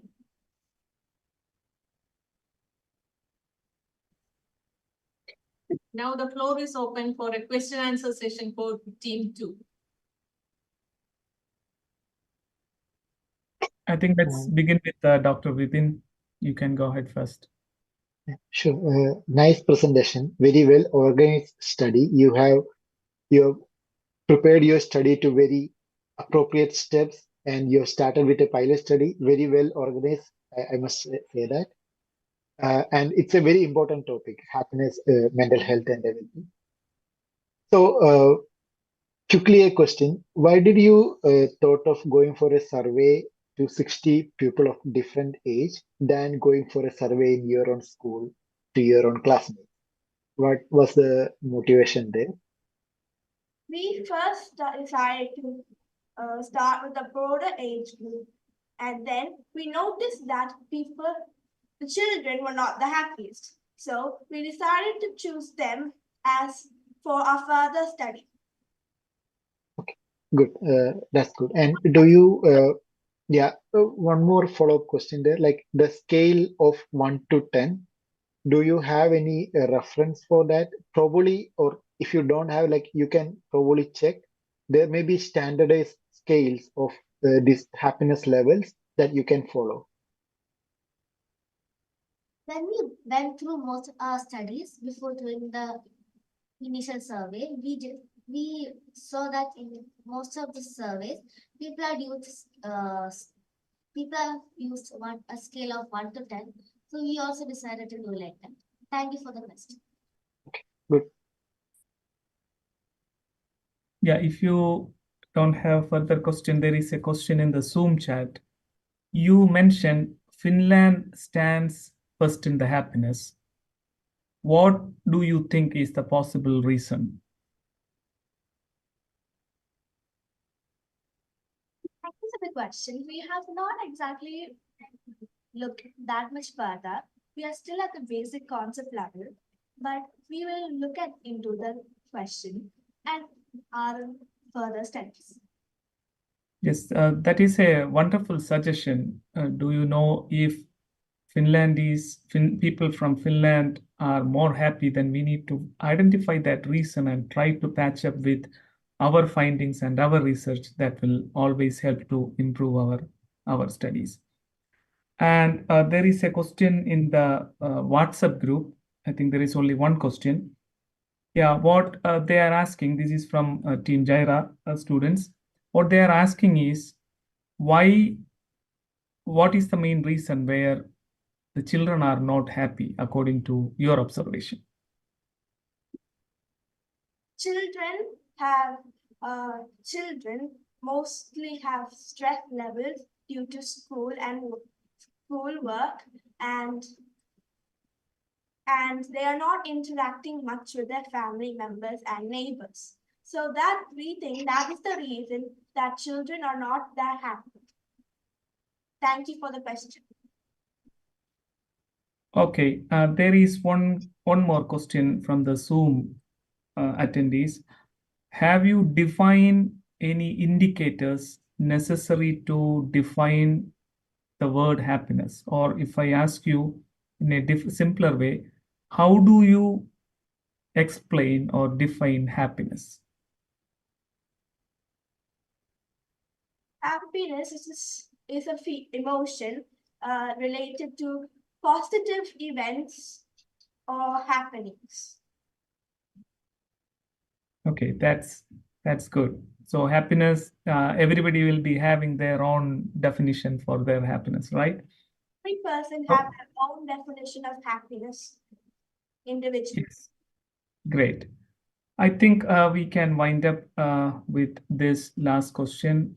Okay, let me ask you one thing. Are you guys happy? Yes, sir. Okay. So, Yes, sir. okay. We are very happy. Okay, may your findings come up with good solutions and spread the word of happiness. Thank you, and back to Maithili. Thank you, sir. Thank you, sir. Good afternoon to one and all. I'm Smita George, faculty of RAJAGIRI Public School. Now, there are many aspects of daily living that have a negative impact on our environment. Water wastage is just one example. Today, we have 7 budding GYRA scholars from grade 6. And our research topic is to assess the water wastage in agriculture plants. We have taken Amaranthus cruentus as a simple model.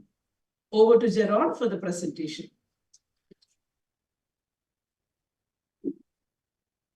Thank you, Smita ma'am. Good morning to all. I am Jaranjans. The theme we chose for our project is the water requirement in Amaranthus cruentus, generally known as red spinach, which is a sample model to assess the water requirement in agriculture plants. Water is an invaluable resource, and it is our responsibility to ensure that we have sufficient water for our future generations. It is important to note that only 3% of the total water of the earth can be used for human consumption, and it is imperative that we conserve it.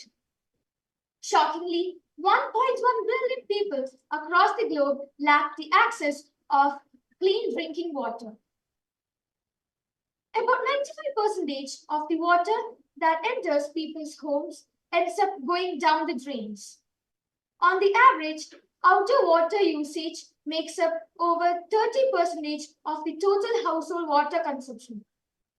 Agriculture is responsible for using 70% of the world's fresh water, and 60% of it is wasted due to inefficient irrigation system and application methods. Overwatering. Overwatering is the act of watering a plant excessively beyond its actual requirements. This can lead to water wastage, which is not only harmful to the environment, but can also result in higher water bills. Overwatering also causes root rot and suffocation in plants due to lack of oxygen. Waterlogged plants are more prone to diseases and bacterial infection.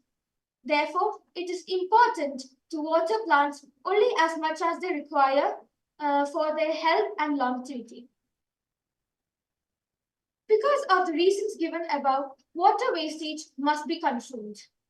We can reduce water wastage by efficiently using irrigation methods. This can be achieved by determining the water requirements of plants. It is crucial to consider the water requirement of plants while developing an irrigation system.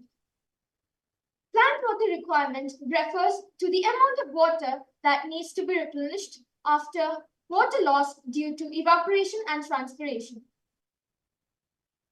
This helps to prevent water loss and ensures that the plant remains healthy. It is worth noting that crop water factors are influenced by various climatic factors. Now, I invite Angela to continue with the presentation. Thank you, Jaran.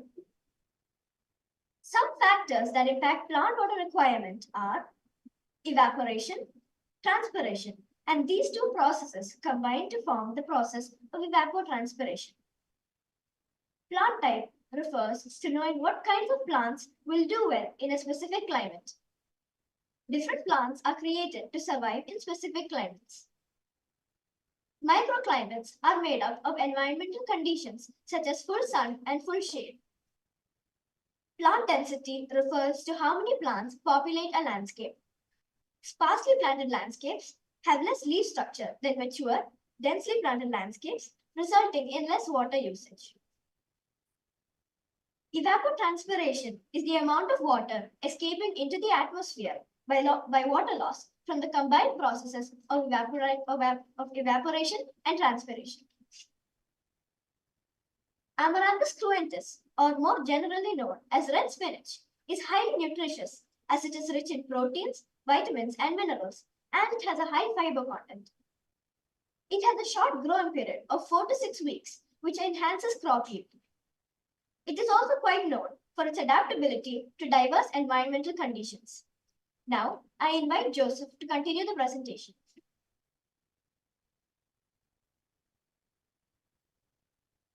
Thank you, Angela. We have formulated our problem statement, that is, estimation of reference evapotranspiration in Ernakulam and calculating the plant water requirement of Amaranthus cruentus to avoid overwatering. Cropbot 8.0. Cropbot is a tool that helps farmers and agricultural professionals to calculate the amount of water needed by crops and the irrigation requirements based on various factors such as soil type, climate, and crop type. This information can be used to make informed decisions about when and how much to irrigate crops. The tool was developed by the Land and Water Division of FAO and is considered as a reliable and accurate source of information for crop water management. The input data used in Cropbot 8.0 for reference evapotranspiration are collecting the minimum and maximum temperature of an area, sunshine hours on daily basis and calculating the average of the month, wind speed on daily basis and calculating the average, relative humidity of that area, latitude, longitude, altitude of the chosen area. The FAO Penman-Monteith method, which is used in Cropbot 8.0 to calculate the evapotranspiration, is given below. What is plant water requirement? Plant water requirement is evapotranspiration, which is reference crop, multiplied by crop coefficient. A crop coefficient is the value which represents the ratio of a crop's evapotranspiration, which is ETC, to the evapotranspiration of reference crop under the same conditions.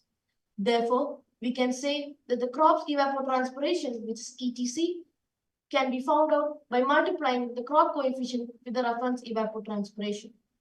Now, I invite George Manish to continue the rest of the presentation. Thank you, Joseph. Our objectives are collecting the meteorological data of Ernakulam for the month of March, finding the evapotranspiration of Amaranthus cruentus by using Cropbot 8.0, comparing reference evapotranspiration, which is ETO, in Ernakulam throughout the year 2024, finding plant water requirement to avoid overwatering. Our initial process was finding the estimated evapotranspiration of Fort Kochi using Cropper 8.0 with data obtained from Clipboard 2.0. The table of evapotranspiration in Cropper is given here. The graph of evapotranspiration is shown here, and it was developed using Cropper on a monthly basis. As we see here, reference evapotranspiration peaks in the month of March and declines till the end of rainy season and then rises again. The reference evapotranspiration is maximum in March and minimum at July. Our expected outcome, which is understanding evapotranspiration and plant water requirements, which can prove to be extremely beneficial for both the agriculture department and farmers in dealing with drought situations. By clearly understanding these factors, they can take necessary measures to prepare for and mitigate the negative impacts of drought on crops and thus ensure a more sustainable and a productive agricultural system.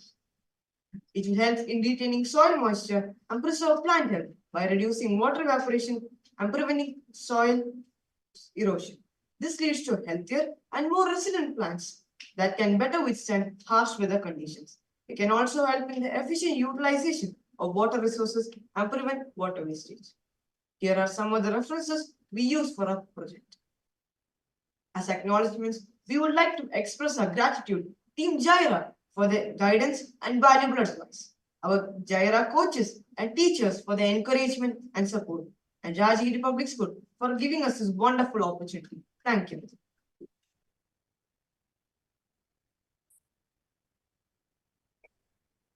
Now the team 3 is ready for a question and answer session.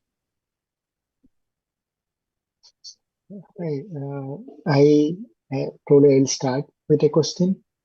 Very interesting, especially very important study also. How did you collect the data? This ClimeWatt and CropWatt, these two tools are publicly available to you? Thank you for the question. And it is available in it is available freely, and we can download it in any device. Okay, and then you do you manually enter the monthly all the matrices, or like it automatically collects it? For CropWatt, the Clipboard gives the information. If you give your location, it will give you the information you need. Okay, good. Very nice study. And in this case, so your idea is to find the exact amount of water a farmer should provide to the crop so that it will have the best growth rate, right? Yes, sir. Nice. Yeah, very nice. Thank you, Dr. Vipin. Yeah, I agree with you. This is a wonderful, wonderful concept that we are overwatering and wasting large volumes of water. Probably a plant may be requiring 2 teaspoons of water. We will be giving 2 cups of water. So it's like more than 800-900% waste. So this is a very wonderful thought. The idea is excellent. I appreciate that. We have a question in the Zoom call. How are you going to reach the public if you could prove your research? I can simplify it. So how you are going to help people with your findings? So with this project, farmers in agriculture department will be able to deal with drought situations, and by knowing how much water a plant needs, a lot of water will be saved, and the same water can be given to the people who are lacking access to water. Because in the world, 1.1 billion people lack access to water. Excellent. So that means, to clarify that question, what we are going to do is we will be finding out the minimum essential amount of water required by plants, and then we will train and we will teach the public that, hey, if you are planting these type of plants, just use this much amount of water, right? Yes. So that they can, yes. So that's a wonderful question. Keep that in mind when you do your further studies. There is another question, I think this is from YouTube.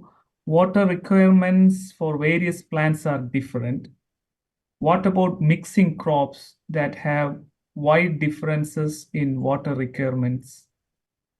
So for example, if in one pot you are planting 2 or 3 plants, the water requirement by each plant may be different.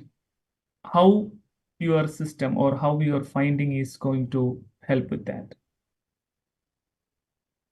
Sir, thank you for the question, but we haven't reached that level. We are in the first stage, so we haven't found the plant water requirement of Amaranthus fluendus. So we will need to find it. Yeah, once you find it, how can you help? For example, we have Amaranthus and we have a Vigna radiata, the previous plant, and we have a rose in a same pot. So you can simply find 3 of that and take average and you can calculate like that, right? So yeah, think. So these type of questions, it is always helpful for you to think like a scientist. Sir, Okay. I just have a addition there. So this will be, I mean, this question was very excellent because this may also help you to, so once you identify different plants have different water levels, water requirement levels, probably you can advise the farmers to plant them separately so that you can optimize the watering requirement. So you plant all the plants which require like the same level of water in the same area so that you can do it a bit more. Like this can also help the farmer to do it in a better way, right? Probably that's something that you can think about. Like, yeah, a wonderful question. And yeah.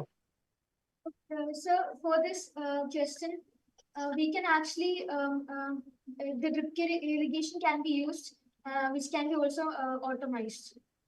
Oh yeah, that is Yeah. another excellent possibility.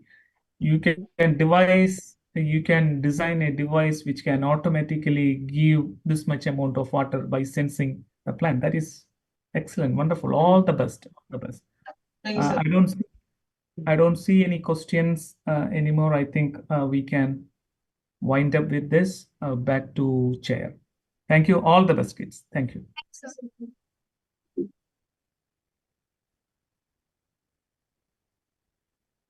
We sincerely appreciate the participation of each and every one of you. Now, Team GYRA will share their announcements. Thank you, Maithili, again. We have a couple of announcements. First of all, please subscribe our YouTube channel, Kid Venture Lab, if you didn't do so. And we will be having our next symposium, the third GYRA Virtual Symposium, which will be hosted by St. John's School, Anjal. And there will be a talk by Dr. Jane Joy Thomas from Northwestern University, Illinois, United States. Dr. Jane will be talking about bonds, our skeletal system bonds, and how we can engineer bonds in an artificial setting for therapeutic applications. So please save the date, May 25th, 11 a.m. to 1 p.m. Indian time. Okay, so Dr. Jane will be coming to address the kids. And there will be presentation from GYRA scholars of St. John School as well. And also, if anyone would like to join GYRA, please sign up. Mr. Jose will be sharing his contact information. We are looking for volunteers who are interested, who are sincerely wanting to help the next generation researchers, next generation scientists, irrespective of your discipline, education, and social status. Please feel free to join us as a volunteer. Thank you. And if anyone is still yet to submit their abstract for IRCC conference, please do it as early as possible. The registrations are being closed, but abstract submission is still open till 15th of April. Okay, with that, back to Maithili. Thank you. I now invite Elizabeth Rosanu of Class 6C to propose the vote of thanks.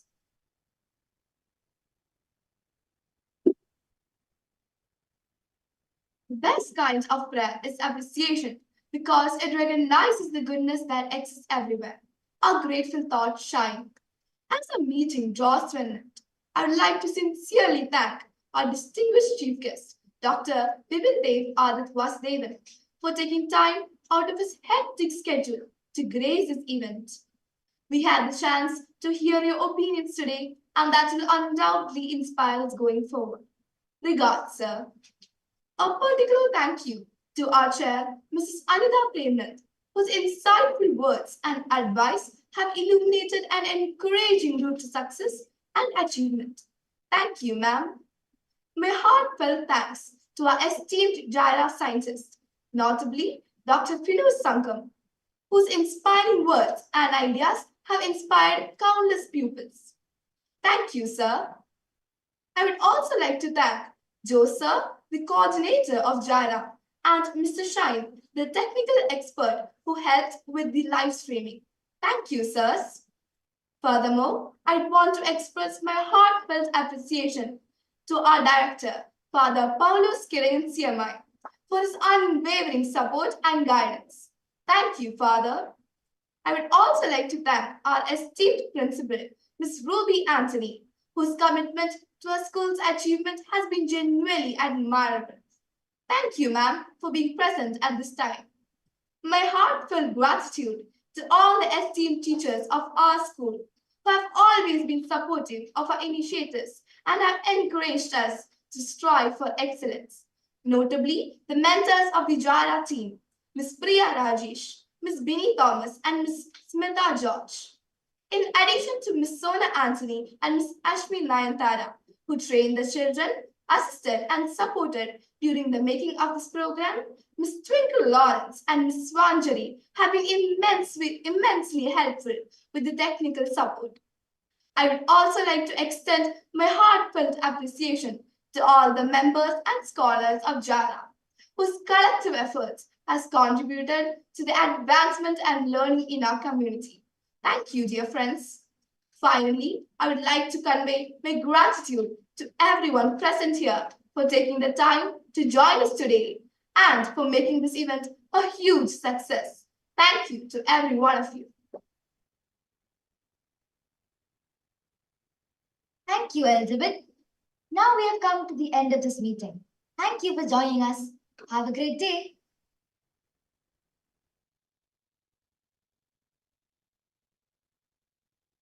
Thank you, team.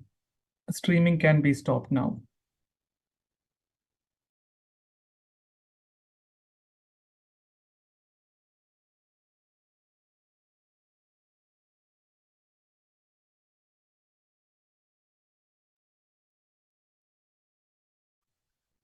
Ryan, can you stop the live streaming?